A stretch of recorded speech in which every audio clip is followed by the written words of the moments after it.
এবার মহান বিজয় দিবস উদযাপনে নিরাপত্তার কোনো ঝুঁকি হবে না।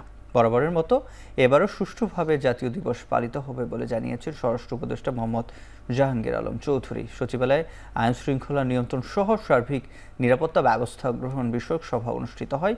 সভায় আইন শৃঙ্খলা পরিস্থিতি নিয়ে সার্বিক আলোচনা হয়। সভা শেষে স্বরাষ্ট্র উপদেষ্টা বলেন, জাতীয় পতাকার নকশায় যেন কোনো ব্যত্যয় না ঘটে সেজন্য নির্দেশনা দেওয়া হয়েছে। বাংলাদেশে আসা পাকিস্তানি পণ্যবাহী জাহাজ নিয়ে ভারতীয় গণমাধ্যম ভুল তথ্য দিচ্ছে বলেও জানান স্বরাষ্ট্র উপদেষ্টা। ট্রাফিকটা ভালোভাবে থাকে যেন সবাই যেমন যেতে পারে এই জন্য ব্যবস্থা করা।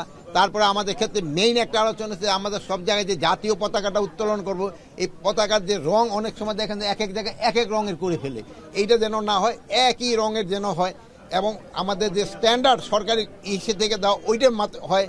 তারপরে যে আমাদের আলোকসজ্জাটা এটা যেন খুব ভালোভাবে আলোকসজ্জা হয়, এই এই এই ব্যাপারেও আলোচনা হয়েছে।